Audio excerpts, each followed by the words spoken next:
The word Islam, let's look at that word. We're doing a little bit of etymology before we get into our subject, but Islam itself, what is that? And in the West, we have some of the Muslims who are so defensive and afraid, you know, from the media, from the governments, and shy, apologetic almost. You know, are you a Muslim? Well, yeah, almost. I mean, you know, I'm not really serious about it. So, but when you ask, well, what is Islam? And they'll say, peace. Islam is peace. They're not totally wrong, but they're not totally right either. When we greet each other, we usually say what? And in our speech today, I didn't do that yet, so I'll do it now. Salam alaikum. Oh, wait a minute, hold on. I got 5 microphones here, 6. One more microphone, I can be a CIA agent. Well, anyway, never mind that. But let me hear you. Salam alaikum. There we go. You woke up, huh? All right.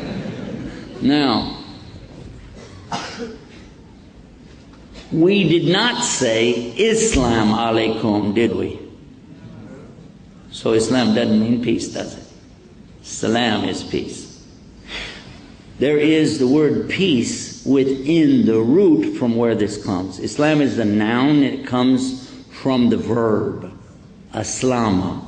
Aslama means the surrender, submission, obedience, sincerity, and being in peace after you've done the other 4. So this has a lot of conditions in it. Now some people would say, I don't think your religion is tolerant. Is Islam tolerant? The answer is no, absolutely not. Allah will never tolerate that people will make partners with Him in worship. The word Islam is directly talking about Allah and His creation. That's what it's talking about. Now if you understood that, it's not talking about more than that. It's talking about specifically that, clearly. Listen to the words. Again, surrender. We Muslims are getting good at that. Afghanistan, Iraq. Submission. You're going to give in. You're going to cave in. Whatever it is, you're giving up. Obedience. And this is not just conditional obedience. Maybe I will, maybe I won't. Because the next word is sincerity. And this is the proof. This one part of this word Islam is the proof that nobody can be forced into Islam.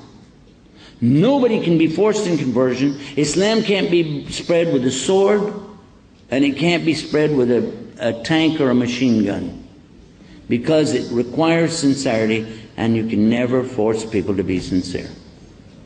It's totally voluntary from the beginning. Understand the word, you understand the whole thing, and it ruins and destroys the arguments of these so-called experts on terrorism and debaters. You know, they don't want me on the Oprah show for a reason. Because they don't have any show next week. No, one of the things that we see in the West is people make a lot of money bashing Islam. If you say there's going to be a show on, let's say, Oprah Winfrey or Phil or Doctor or whoever is going to have a show, he's going to talk about Islam, all the Muslims right away will tune in. Well, out of the 1.5 billion Muslims in the world, even if 10% of them, even if 1% of them tune in, the ratings for that station go right through the roof. So of course they like to talk about Islam. And they say, we're going to have this man will talk for Islam, this man will talk against Islam. We'll bring somebody here who's a professor of Islam. He's a PhD of Islam. And we'd like to welcome our Jewish rabbi, his name, you know, and he's got PhD in Islam. He's going to talk about. Okay, so now you're going to have everybody watching and getting excited about this, and this is going to be, oh, he said this, well, yeah, that's true, but no, and he said that, oh, that's not right, but still.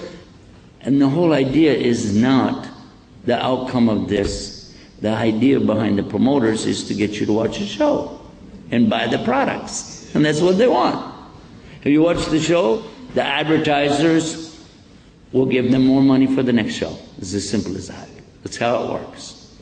I've been in this long enough to know exactly how it goes, And this is not an exaggeration, it is the exact story. So let's come back now and examine this word Islam a little bit more. You're talking about the description of a verb that is clearly the relationship between two entities. You have two entities or more, because you can't submit to nothing. There has to be two. One is the submitter, another one is the one being submitted to. One is the obeyer. That's not a real word, don't write it down. The one who is obeying and the one who's being obeyed.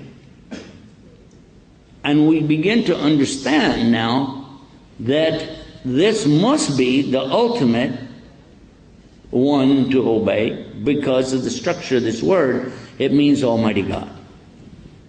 So it is the relationship between the human beings, the jinn, all of the creation, and Almighty God. And the creation has to do what He wants it to do, except for us, because He gives us choices.